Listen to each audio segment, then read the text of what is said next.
Thank you for joining us. Let me share my screen before I start talking and you're all wondering what am I talking about. So here it is. So as Miranda mentioned, I will be talking about what we've learned so far or to date about the Siyakha Youth Assets project, which was a research and demonstration project that GSDI here at UNC School of Social Work partnered with the Center for Social Development in Africa at the University of Johannesburg. I'm trying to find okay, here we go. I'll skip that, but before I continue, I just want to acknowledge a few important colleagues and individuals and institutions that helped and make sure that this particular presentation is possible. CSDA, obviously GSDI, the PIs here, Dr. Gina Choa, say hi if you're there. Hi. And also my other colleagues at GSDI, the implementing partners. I'm happy to see Will is here because Will has done a lot of, well, the analysis that I'll be presenting was done by him. Will, if you can also say hi, unmute Hey there, yourself for, everybody. yes, Looking and forward Will to the was talk. was a community, Center for Community Capital Fellow here at UNC and master's student at the Department of City and Regional Planning here at UNC. So glad that you are all here. So let's get started. So just a quick background of what is the problem that we are trying to address. Can you still see my screen or yay? Okay, perfect.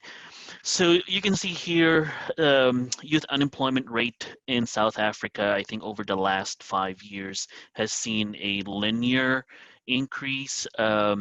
It's projected that by 2020, it will be near 60% of youth between the ages of 15 to 24 will be unemployed. And as you all may know, there are a lot of potential causes or factors affecting youth unemployment. And one of the things that we discussed or we tried to address in this project is this demand supply mismatch between what are the entry level labor demand and the entry level labor supply. And I'll talk more about some of the organizations that were a part of this to kind of help us bridge that gap or that mismatch. As I mentioned, young people face a range of additional challenges. These are not unique to South African youth, but across the globe. Lack of social networks, lack of work-seeking advice, cost of transportation, cost of higher education. So you can see both individual, community, and structural level barriers to employment among young people. The good news is just like the one that we did in South Africa is that there are many organizations running skills training for the over 3 million 15 to 24-year-old NEET youth, those who are neither in education, employment, or training in South Africa. So that has been one of the motivation for doing this project is to see what impact do these interventions have. In addition to that, is it possible that by adding a financial capability intervention, the employment outcomes or we can enhance or improve the employment outcomes of these young people. And the reason for that is because there's been evidence suggesting that adding an asset building component or a financial capability component also leads to better economic outcomes.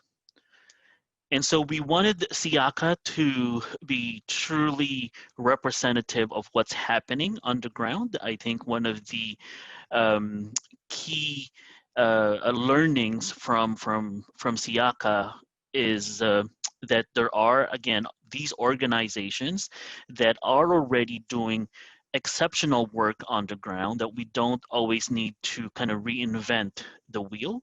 And so can we learn from the ground up? Can we um, encourage or motivate these organizations to participate in a study in which we can look at the impact or the effects of their existing programs.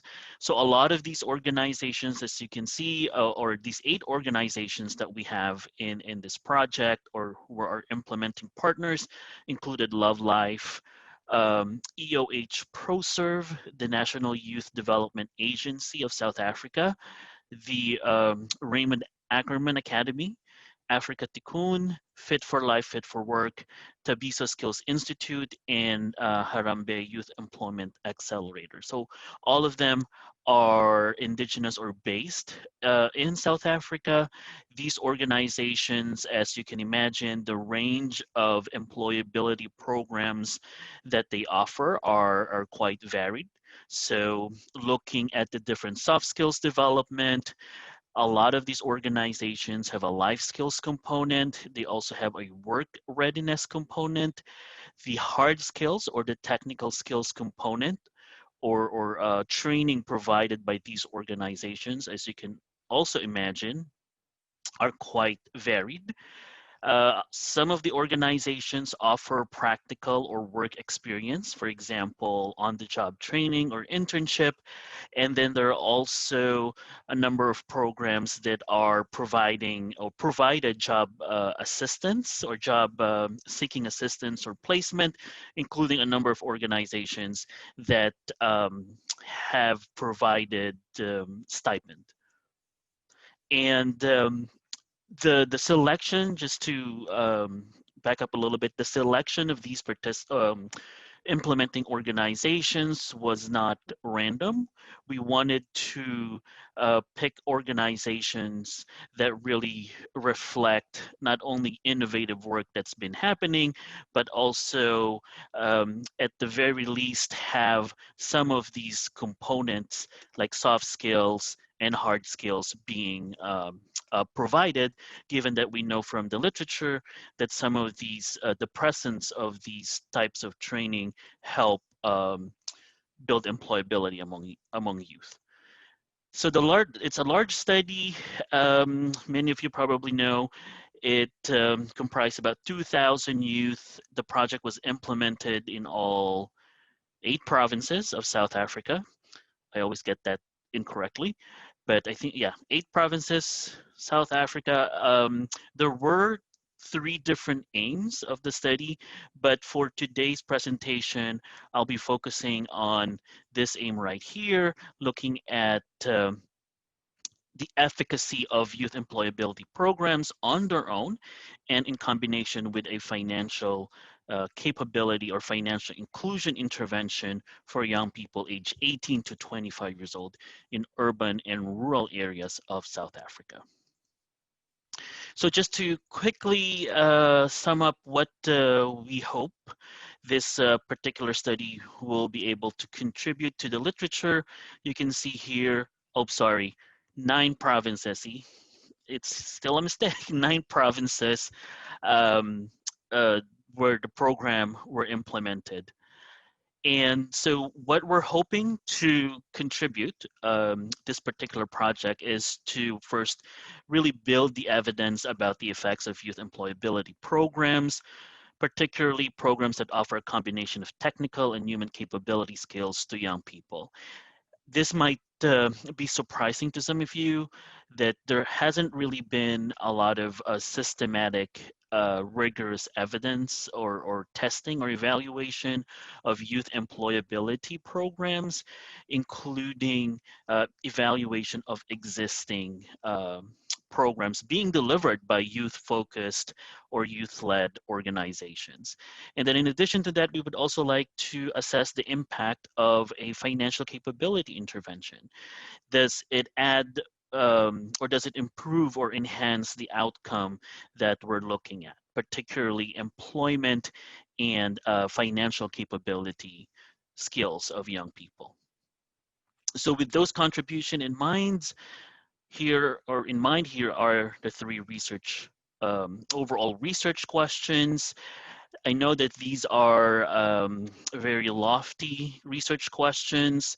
I will only focus on an element of these research questions that pertain to looking at if there is a pattern over time that we saw among the youth in the treatment or in the control group in a more descriptive um, uh, way, not inferential.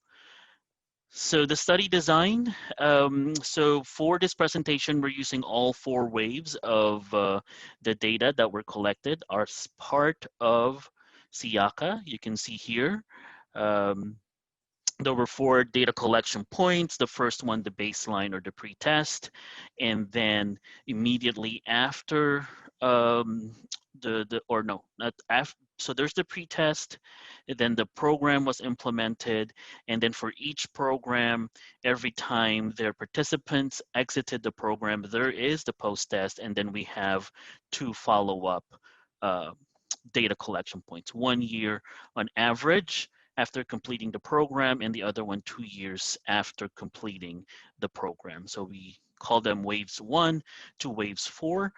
The original design, we use a cluster randomized. I'm not going to go through the merits and the disadvantages of that design, but just to show you that there were 21 sites that were assigned to treatment, 23 to control. So treatment, again, is the employability programs being offered by our partner organizations, plus the financial capability intervention. And then the control is the standard care, which in this case is the existing programs or training programs offered by the partner implementing organizations.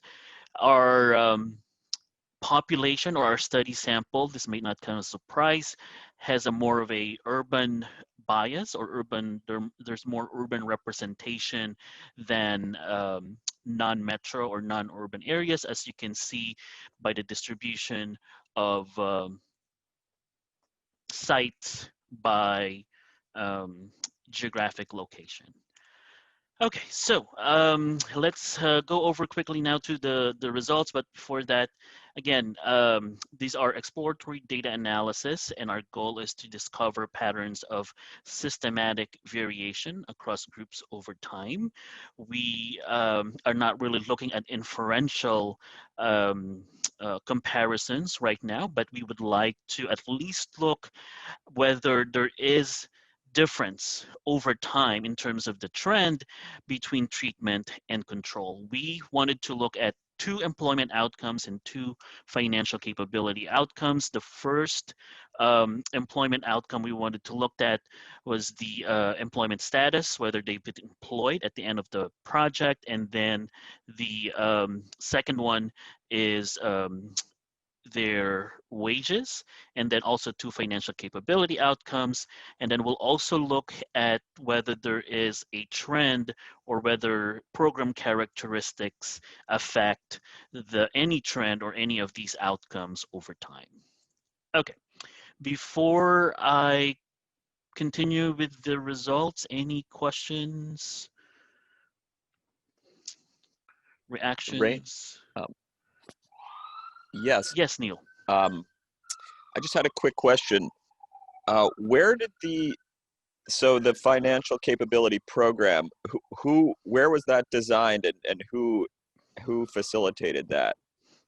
Yes, so the financial intervention capability program comprised two components. So the first one was a financial literacy, financial education training, which GSDI and CSDA developed based on existing materials. And then the financial inclusion, the financial access aspect was provided by Standard Bank of South Africa, in which in this case, the youth in the treatment group were allowed to open a transaction account or a transactional account with Standard Bank.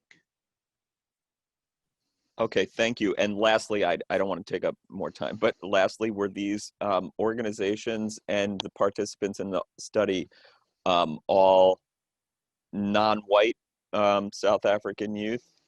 So black and colored as they, So 98% of the sample are Black African, and the rest are colored okay, youth. I don't think there might be like, I don't know, 10, but it's very, very, very few who are white in the study. thank you.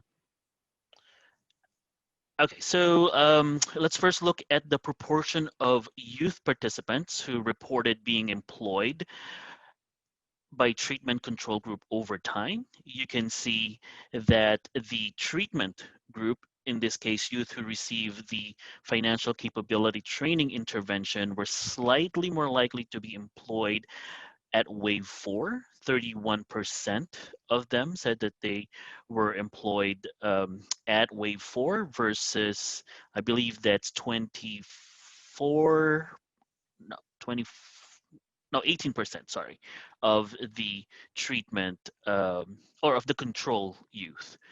If we look at the mean wage by treatment control over time, we still see that or in this case, the treatment, which is the lighter blue, the Carolina blue, um, at wave 4 reported earning or having wages lower than the control group, so around 4,500 South African Rand. When we look at the proportion of youth reported or who reported planning their spending by treatment or control group over time, we see that the treatment group who received the financial capability intervention were slightly more likely to plan their spending at wave 4, which may not be surprising given that the focus of the financial capability was on how they can manage their money, how can they save, and how can they plan for their expenses. We also looked at the proportion of youth with money left over after they've paid their expenses. And here we see that the treatment group, again, the lighter blue color, the Carolina blue, 85% of youth in the uh, treatment group reported having had leftover money after necessary expenses. And then now we look at whether the program characteristics affect or how program characteristics may affect the same outcomes that we're looking at. This is a little bit more interesting in terms of both the graphics, and you can just see the the relationships or the trend over time. This one is looking at program duration. So we looked at whether a program with short duration, medium duration, or long duration um, have different effects over time. And as you can see, short duration, less than 2 months, the youth who participated in the shorter programs by wave 4, they were at 42% of them saying that they were employed at wave 4. We can discuss later why that might be the case. Definitely something that is, at least personally, not expected, but it could also be that the youth in the wave or in the long programs with longer duration might not have um, left the program yet. If we look at mean wage by program duration over time, again, youth who participated in programs with short duration, I'm sorry, 2 to 6 months, had marginally higher mean wages at wave four. And then this one is looking at matching, um, looking at organizations that do not have a matching program. In what we mean by matching is they match the youth skills with available the training for youth with available jobs, or what jobs are currently on demand or in demand. So there's no matching, there's ad hoc matching, and then there is programs with stable or established matching programs. Might not be surprising, but at wave four we can see that youth in programs with established matching components had the highest employment rates at wave four. 45% of them reported having or being employed at that time. They also have the highest wages at wave four, or at follow up, around 6,800 South African rand for youth who went through a program with an established matching component. After looking at matching, now we look at stipend, whether an organization provides stipend or not as part of their youth employability program. Here, what we can see is programs with stipends did not have higher employment rates at follow-up. So the stipend is the red line, which you can see it's 27%, and then the other one is 29% for the no stipend. Same pattern. Oops, this is slightly different. At wave four, participants of programs with stipends had higher wages at follow-up. It could be because of the stipend, we don't know. But at wave four, they reported having an average of 55,025 Rand. When we looked at programs with soft skills, or programs that focus on soft skills, so we divided the organizations into two: those that have minimal soft skills and those that have moderate emphasis or focus on their soft skills. And here, what if you can see that by wave four, the focus on soft skills did not lead to higher employment rates at follow-up. It's roughly same proportion of participants reporting being employed at wave four. For the wage, the mean wage, what we found is that programs that have minimal focus on soft skills actually earned or reported having higher wages at wave four compared to those youth who were in programs with moderate focus on soft skills development. Okay, so what can we, I guess, infer, or what are the implications, right, for some of these findings? We know, at least from this descriptive analysis, or this descriptive results, that there is a positive effect of youth employability and youth financial capability on youth employment, but no effect, or at least inconclusive effect, on wages. Again, the caveat is this is descriptive. We're just looking at patterns over time, and also the outcomes that we examine for this presentation are not the only outcomes that can predict or can be indicator of youth employment or youth employability, but the ones that we presented today, we can see that the combination of youth employability programs and youth financial capability programs, or has positive association with youth employment. Not surprising, there are better financial capability outcomes for youth in the treatment group compared to control, because the treatment group received the financial capability outcomes, although there were some concerns about a little bit of treatment diffusion to the control group, given some of the organizations may have similar programs, similar financial education programs.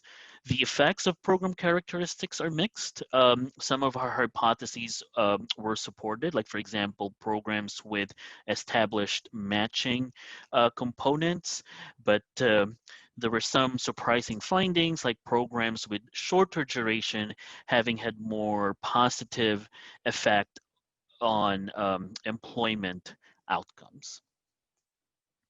So in terms of implications, these type of programs, the youth employability programs, particularly those that being delivered or implemented by youth-focused, youth-led organizations, play a critical supportive role to young people, particularly as they try to navigate a very challenging labor market.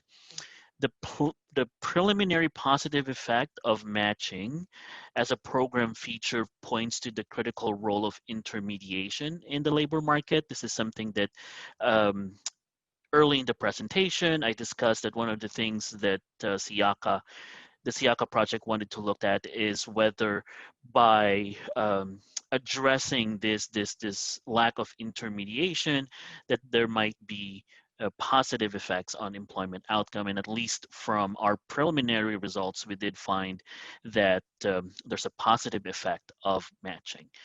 The caveat, not necessarily the caveat, but I think one of the things, despite our promising findings, I think we would also like to emphasize that there are structural factors, right?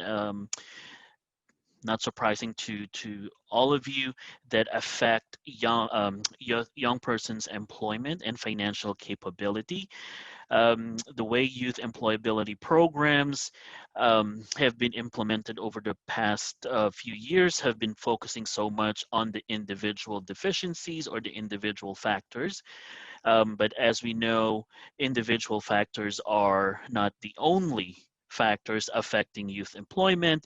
And so when we talk about youth employability, addressing or promoting youth employment, it's also important to look at the structural factors. Do we have the appropriate policy, or are we trying to also influence policy that can create jobs for the young people to begin with, including jobs that will allow them to have socioeconomic mobility.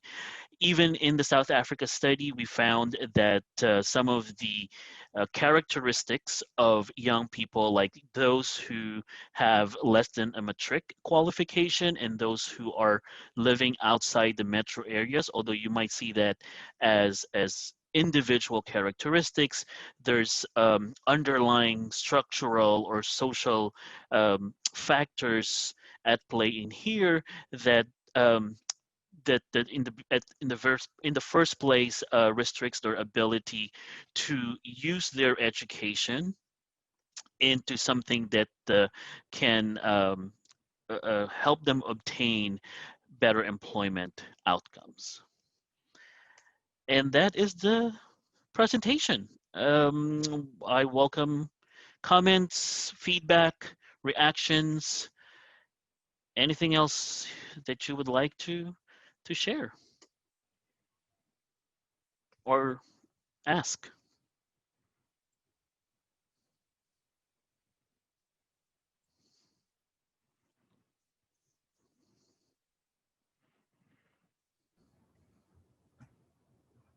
Question for you. Hey, Steph. Hi. So I'm wondering if you can just talk a little bit more about why you think the short-term programs had a differential effect. Yes. Interesting. Follow-up or anything like that? My hypotheses. Okay, Dr. C saying hi. So, are you saying? Oh, are you okay? My hypothesis or my guess is that the the shorter programs probably have more. They might be shorter, but it's more compact, right, in terms of the type of training that they're giving. So this might be more intensive because some of the programs are yes, they're long, over 6 months. Sometimes we even have two programs that were like couple years, but it's not every day, it's not every week, and so maybe those shorter programs, given the intensity, created more motivation as well for the youth to find employment. I can add That's to that. one Oh, explanation. sorry. Okay, please, I can add to that. please. So think about shorter term programs versus the longer term programs. So there's maturation as well, right? There's maturation effect where the shorter term, um, uh, the youth that came out of the shorter term effects have sort of navigated and flowed with whatever is happening, and they have had a longer period of time to learn the labor market issues, to hone in on their skills, their interview skills, their putting out their CVs and all that. So over the long haul, they've learned right through experience on how to get higher wages, on how to negotiate, on how to do all that. Some of the folks who were in longer period of longer term programs, they're still learning that by the time we get to the third and fourth wave. So there might be that difference where the shorter term participants there's a maturation effect. They've learned, so they are doing much better. That's another way of looking at it. Hmm. Thank you both. Thank you, Peter. I look forward to reading that program in South Africa. Yeah, so Rainier, nice job, as I said. Thank you. This piece was funded by the City Foundation, and it was to look at paid internships, and that they want to be pushing that. So that they wanted a little bit of ammunition to support their position.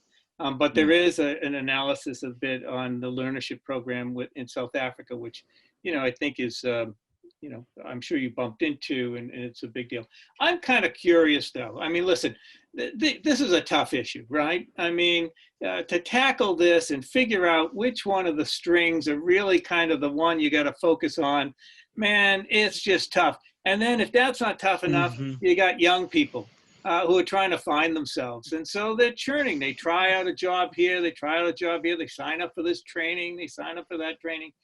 But I'm curious about your sort of focus on the financial piece. And I'm just interested to know kind of, what was the correlation you were really kind of looking for? And, as I understand some of these programs through the learnership program, and I think I saw that you had, so many of the sample are in metro areas and then non-metro areas. The majority are in metro areas. I suspect most of those kids don't live in those metro areas. They live in the townships. And so they get a little stipend, and that's supposed to cover their lunch and their transportation. And for many of them, the transportation is huge, right? And so managing money is very, very important. But I'm wondering if was that sort of your point of focus, is to say, listen, with a little stipend, yes, it helps young people in these training programs. It's not the same as a job, but if they don't know how to manage these things, manage that money appropriately, then they're not going to be able to complete the programs. They'll have to drop out accordingly. And then one last thing, and then I'm going to shut up. And that piece is, I've been doing work in Kenya, and one of the things in Kenya is young people are in deep debt right now. And the reason for that is they've got these apps on their phones, and they can access money very quickly. So they borrow money using one app, and then it might be to kind of keep their hustle going. And then, you know, when it's time to pay it, they go to another app and pull off money to pay that app. And so they're in the hole again. And so it begins to multiply. So with that, I'm just curious, one, you know, the correlation between, you know, managing the stipend and trying to kind of pursue the training in hopes of employment at the end of that. And then secondly, about this debt issue with young people in Africa.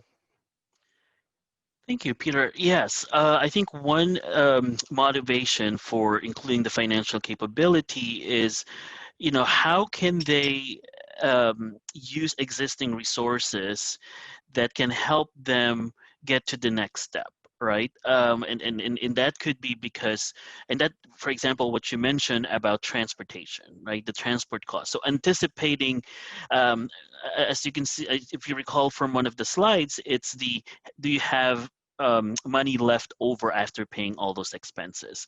So trying to, you know, impart some financial literacy or ability to, you know, whether they can budget, they can manage their money in a way that they can prioritize the ones that would help them to continue earning more money. In this case, well, getting to their job or getting to their training, because as you mentioned, these are, you know, young people, 18 to 25, and developmentally, the impulsivity is still very prominent as their brains are still developing. And so trying to introduce that element of, yes, let's help you manage some of the money. We're not saying that we know how to spend your money, but to provide ways in which you know, you can continue working, and then as you continue working, you keep earning more, and you keep and hopefully building assets eventually, or building savings eventually. So that's one motivation. With the debt, yes, we collected data on different types of debts that youth have, and I won't be surprised if they also have those apps. But one thing, at least when we were doing this project, one thing was obvious was the ubiquity of those store cards, which a lot of youth would have. They would have one for pick and pay, then they would have one for Mr. Price, you know, and it's very similar to that whole, you know, just opening a new app or trying to get you know, borrow money. So yeah, I don't recall, maybe I'll ask Dr. C if there was a debt component in the financial inclusion program, because that might be one of the things that yes, we can teach them how to manage their money, but if we're not focusing also on how they can handle their debt, or how can they consolidate their debt, for lack of a better term, might also help improve the outcomes we've observed. So the motivation for financial capability first was, if you look at the literature or the research that has been done in South Africa, you find that because most of these kids were from very low socioeconomic backgrounds, right? And so if you look at the literature, you see that those who have social grants, they do better, because they come from families that require them to contribute to the family expenses, the family costs, and all that. So when we were conceptualizing this program, we really thought about testing the programs that had stipends because of that. Like, if they have a little bit of money, will they be able to stay in the program? Because dropouts from the program as well the motivation for that, the reason for that was that they didn't have money for transportation, they didn't have money for other things. So they had to make choices. Do I buy bread for the family, or do I use it for transport to go to the training, or childcare and all that? So we wanted to see the difference between the programs that had stipends and those that did not, because the motivation was the social grants showed that those who are very poor, when they have social grants, it sort of helps them to have more positive outcomes. So then, I mean, as you've seen, those with stipends did a little bit better because of that, I think, because they could pay for transport, they could pay, because you have to pay for cafes to go and print out job adverts for to be in training, to do all sorts of things. To access internet, you have to buy data and all that. So we wanted to find that. And then the other motivation for financial capability was that money management, right? Apart from just having some literacy of finances, it's also the money management. How do you budget? That was one of the modules in the training. How do you know what are needs and what are wants, right? So if it's a need, then budget for it. If it's a want, you can postpone. So postponing consumption. And then there was also the issue of managing debt. And we were not just thinking about the duration of the time that they are in the program. We're thinking about long term, right? Even after they've left, how will they manage their money when they begin to get paid? So the issue of debt, we really were hoping that they would, that training and the skills of managing money, they would navigate debt in a different way. So when you look at the issue of youth borrowing, for example, in Kenya, they are borrowing from one place and paying another place and all that. That happened, I think we've discussed this with Peter, that happened with microfinance. And it's the complexity of managing money and saving and consumption and all that in the low income population. It's complex because sometimes you have to borrow money from a neighbor to be able to do something else. So you have this cyclical pattern where you're getting money from one place and using it in another place. However, I think that is resolved when the income goes higher, right? Because then they have a capital or a capital floor or a foundation where they can be able to use their own money to address the needs that they have. So I think that pattern just demonstrates that they do not have a good enough capital flow or a capital flow as in FLAW and FLOOR, right? So you have the flow and you have the flow. So both. And that's what happens if you look at the financial diaries everywhere with very low income families. The money management and just the cash flow and outflow is just very complicated. But that's reality. And just to add to what Dr. C mentioned, I want to acknowledge what Sharon mentioned about young people learning debt management from their parents and their community. Sometimes it's really as a matter of survival. And to add to that, it's also a way that they build their own capital. They build their own social capital, right? They might get in debt. They will, if one of their neighbors need financial assistance, even though they don't have as much money, they would still give their money, or even go out and borrow more money to give to that person or family member as a way of um, maintaining the social network, the social capital that many of these young people have. So when it's their turn to um, borrow money, they've accumulated enough of that social capital, not even money, but if they need something else or if any issues arise. Yes, and the same, very much the same in the United States, in a lot of low income, um, low resource communities. Neil? Yeah, thank you so much, Rain and Gina and everyone's contributions.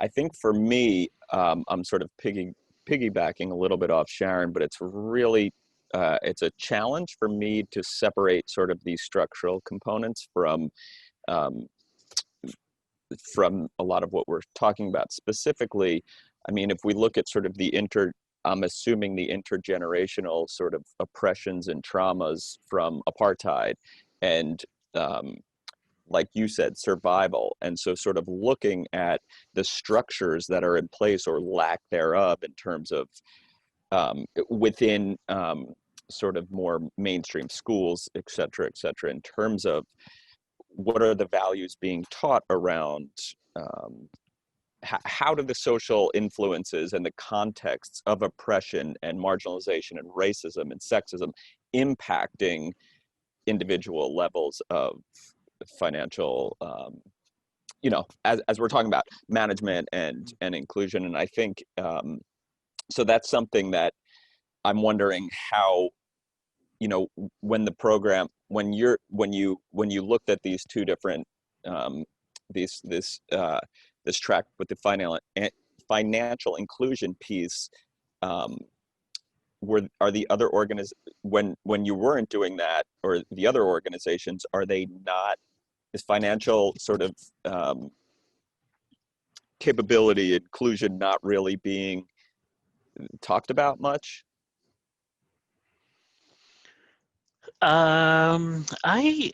I know of one organization, Love Life, having some financial component. I think the other organizations might have, but it's not the focus of their employability. Not that they don't recognize that it's an issue, but uh, um, their priorities, or at least their issues that they're prioritizing to address, may not just necessarily the financial capability. But you're right to point out the racialized, and particularly in South Africa, one of the challenges we've had is okay, they have jobs, but are are we just kind of like repeating the racial disparities or the racialized nature of employment in South Africa, in which a lot of the young Black South Africans are the ones that are, doing low income, low wage service jobs. What are the opportunities, right? What are the pathways that they can really break out of that?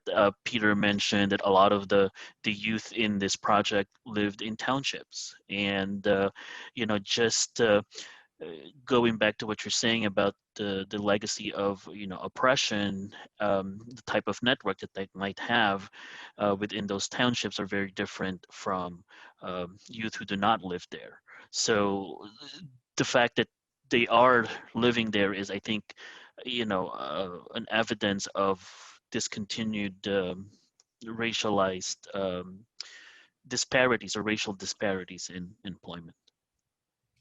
So again, context, right? So when we were conceptualizing this project, the context was such that, like any other government across the globe, was that government was getting pushback about social grants, about stipends, about all that, that you're just giving youth money, and this is not a very efficient way of doing things.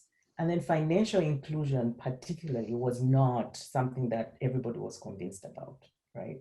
Why would you, because we're even at that point, we were proposing matched savings, right? Where they put money in their account and then you match it. Instead of just giving them social grants, you help them match those savings so that they can accumulate more assets, right, in the long term.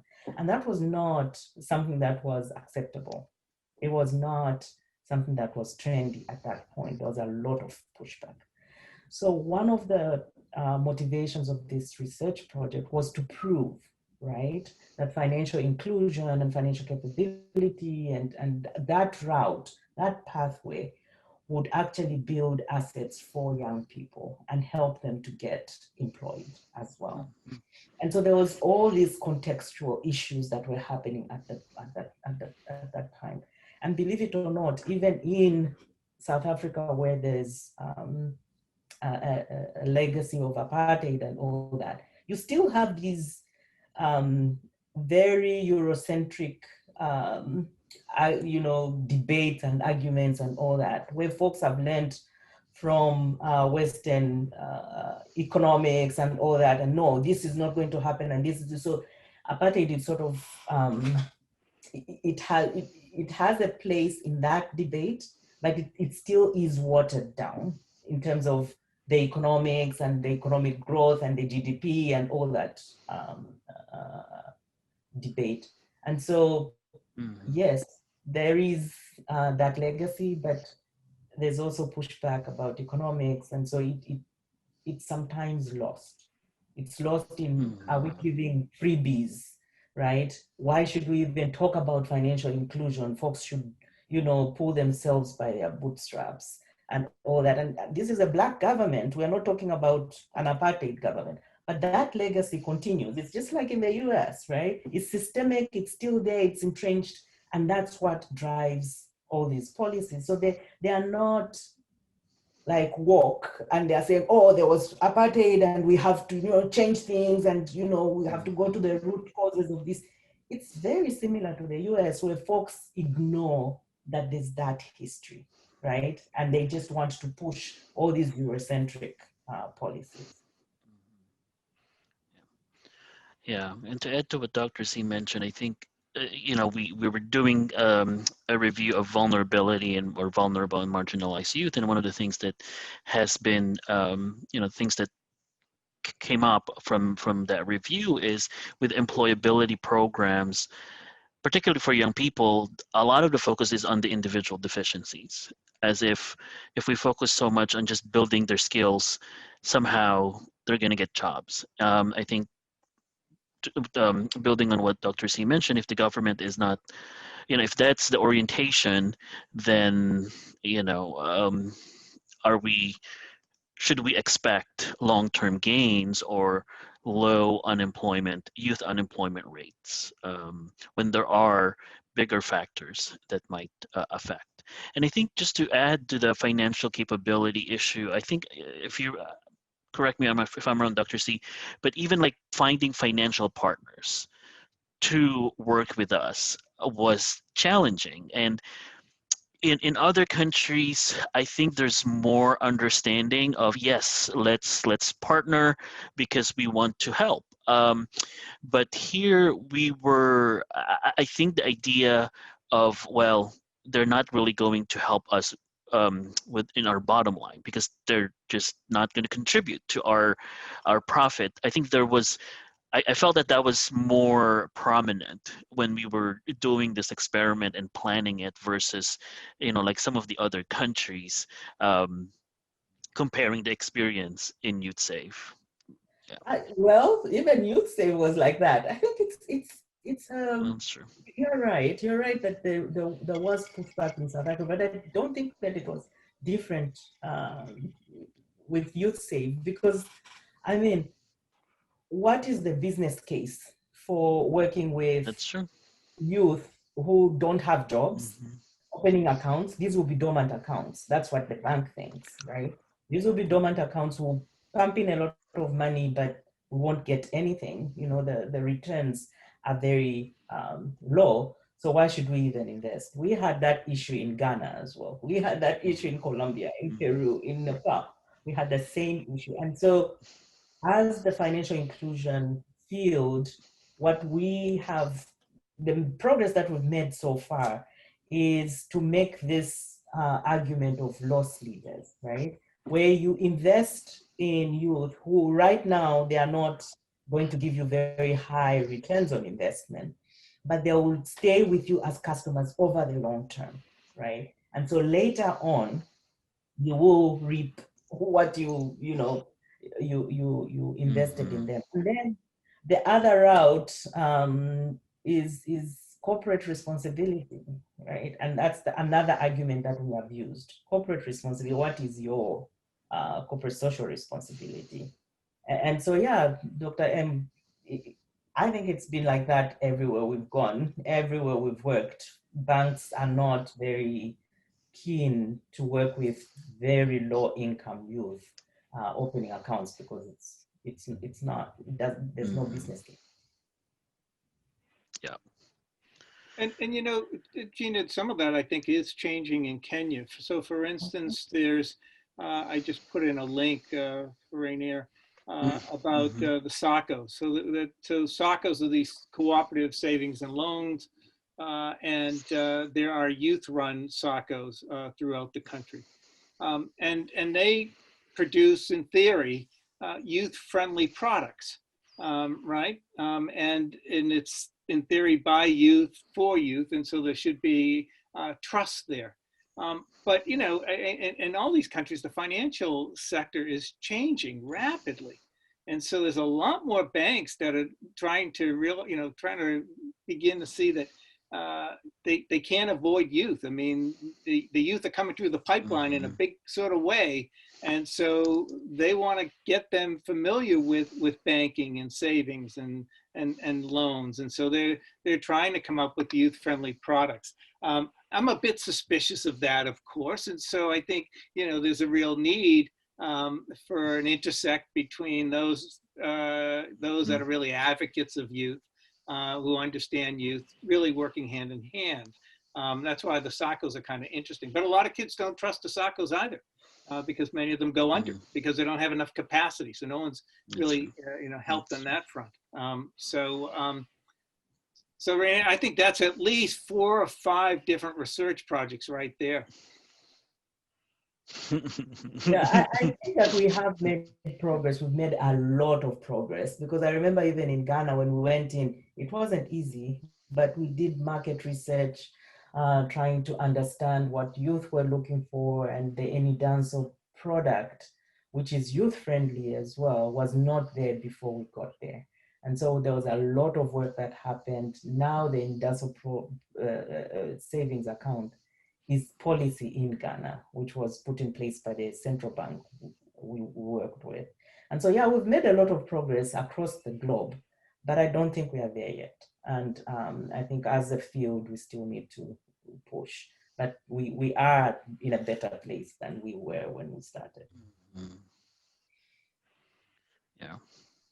Well, thank you, Any other? everyone. I was just going to wrap Sorry, up, Miranda, go ahead. because we are at the top of the hour, and I want to be respectful of everyone's time. So thank you so much for coming.